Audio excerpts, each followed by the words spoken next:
So, your data is only as good as you can present it to other people, really. So let's talk about plotting and graphing your data and how to present that to others and make your graphs look pretty. We're going to introduce Matplotlib, which is a library you can use in Python to make pretty graphs. And I'll show you a few tricks on how to make them as pretty as you can. Let's go there.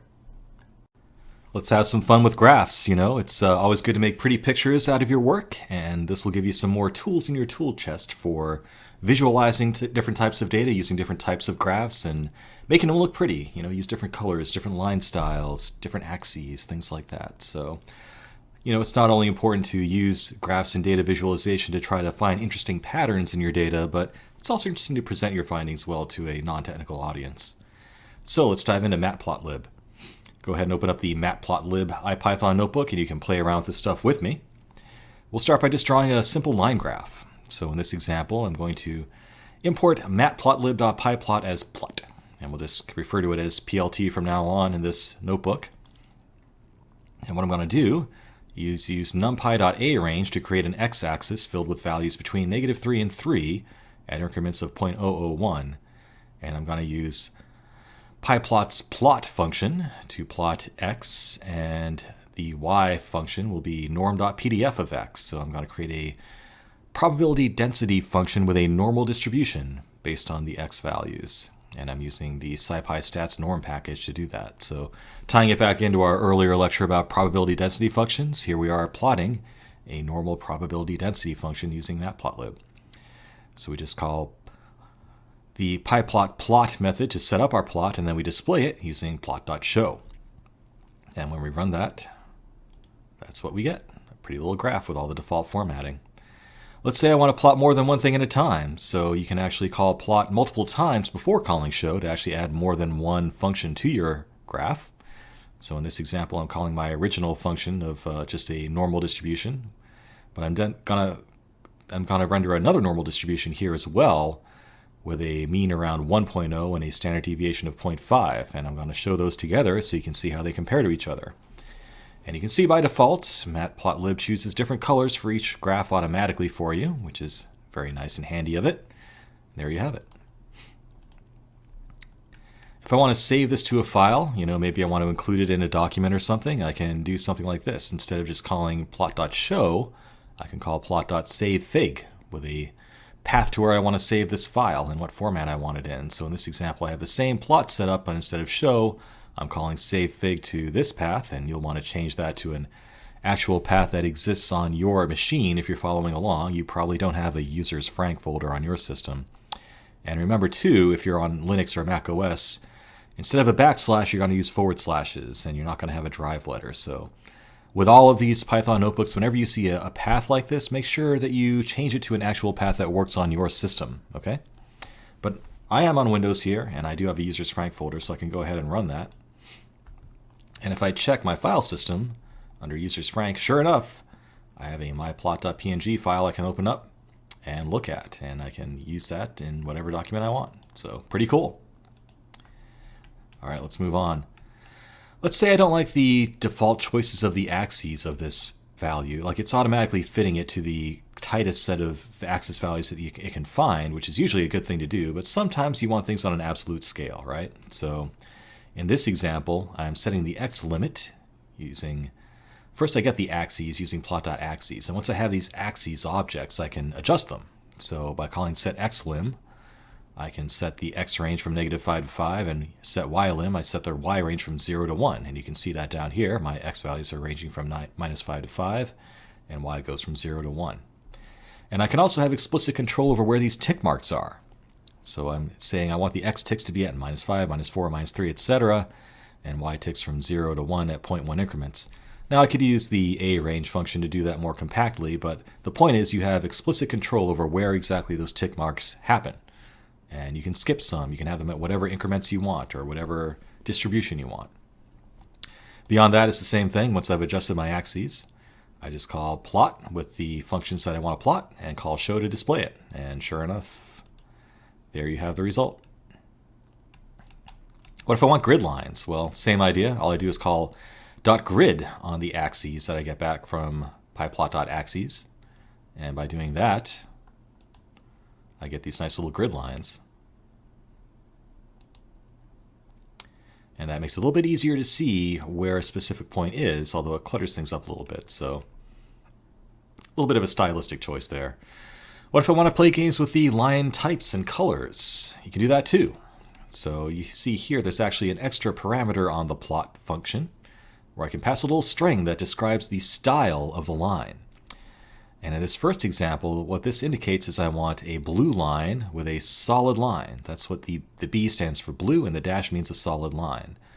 And for my second function, I'm going to plot it in red. That's what the R means. And the colon means I'm going to plot it with little vertical hashes all the way up. If I run that, you can see that's what it does.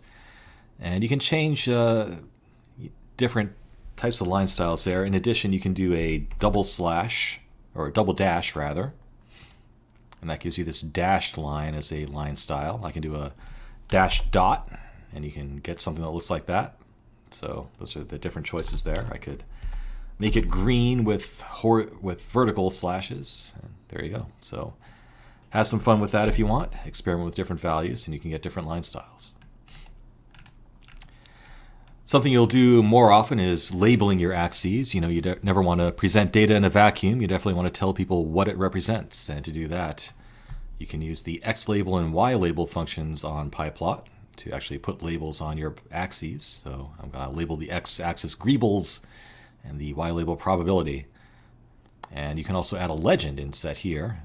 Normally this would be the same thing, but just to show that it's set independently, I'm setting up here a legend, and you pass in basically a list of what you want to name each graph. So my first graph is going to be called Sneeches, and my second graph is going to be called Gax. And the loc parameter here indicates what location you want it at, where 4 represents the lower right-hand corner. So let's go ahead and run that. And you can see that I'm plotting greebles versus probability for both Sneeches and Gax. Little Dr. Seuss reference for you there. So that's how you set axes labels and legends. Little fun example here, if you're familiar with the webcomic XKCD, there's a little bit of an Easter egg in Matplotlib where you can actually plot things in XKCD style. And you can do that by calling plot.xkcd, which kind of puts Matplotlib in XKCD mode. And after you do that, things will just start to look with, like this style with kind of a comic book font and squiggly lines automatically. And this little simple example shows a funny little graph here where we're plotting your health versus time, where your health takes a steep decline once you realize you can cook bacon whenever you want to. And all we're doing there is using this XKCD method to go into that mode. A little bit of interesting Python here and actually how we're actually putting this graph together. So we're starting off by making a data line that is nothing but the value 1 across 100 data points. And then we use the old Python list slicing operator to take everything after the value of 70, and we subtract off from that sublist of 30 items the range of 0 through 30.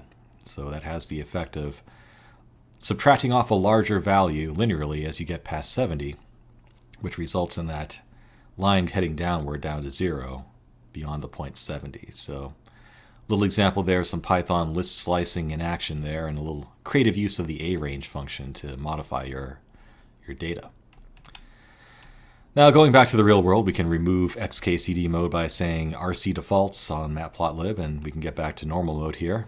If you want a pie chart, all you have to do is call plot.py and give it an array of your values, colors, labels, and whether or not you want items exploded, and if so, by how much. So you can see here I'm creating a pie chart with these values, 12, 55, 4, 32, and 14.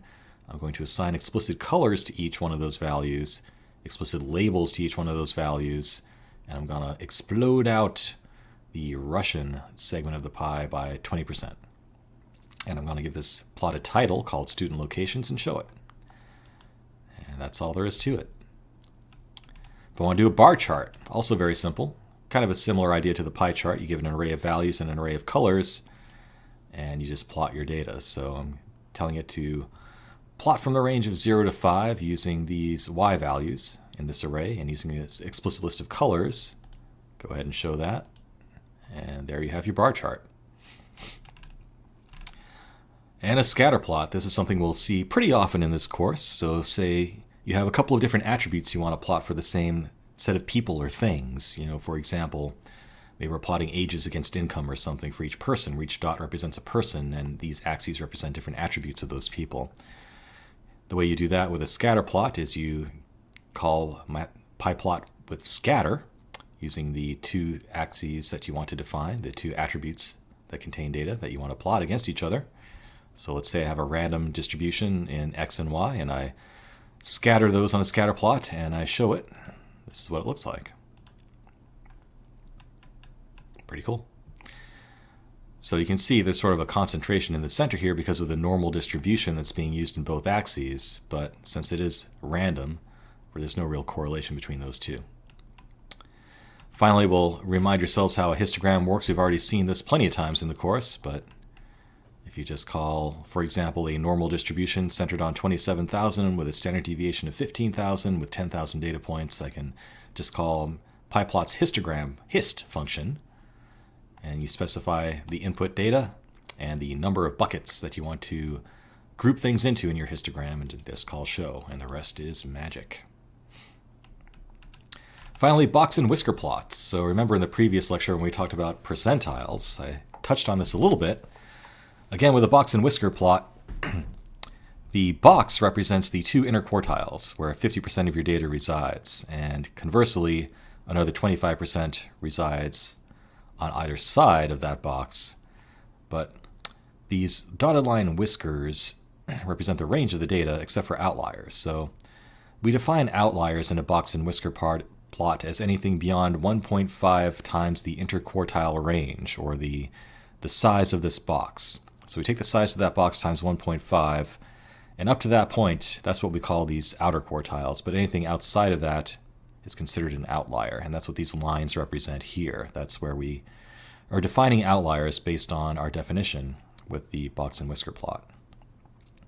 Now, just to give you an example here, we've created some fake data set where we have a uniform random distribution of data, and then we add in a few outliers on the high end and a few negative outliers as well, and then we concatenate those lists all together and create a single data set from these three different sets that we created using NumPy. We then take that combined data set of uniform data and a few outliers, and we plot it using plot.boxplot, and that's how you get a box and whisker plot. Call show to visualize it, and there you go. So you can see that it's showing that box that represents the inner 50% of all data, and then we have these outlier lines where you can see little crosses for each individual outlier that lies in that range. All right, that's Matplotlib, your crash course. Get your hands on it. Actually do some exercises here. So as your challenge, I want you to create a scatter plot that represents random data that you fabricate on age versus time spent watching TV. And if you can make that anything you want, really. If you have a different fictional data set in your head that you'd like to play with, have some fun with it. So create a scatter plot that plots two random sets of data against each other, and label your axes, make it look pretty, play around with it, have fun with it. Everything you need should be in this Python notebook that you need for reference and for examples, but if you have any trouble, feel free to post in the discussions for this lecture and we'll help you out. So keep that IPython notebook around with your tips and tricks for Matplotlib. It's kind of a cheat sheet, if you will, for different things you might need to do for generating different kinds of graphs and different styles of graphs, so I hope it proves useful.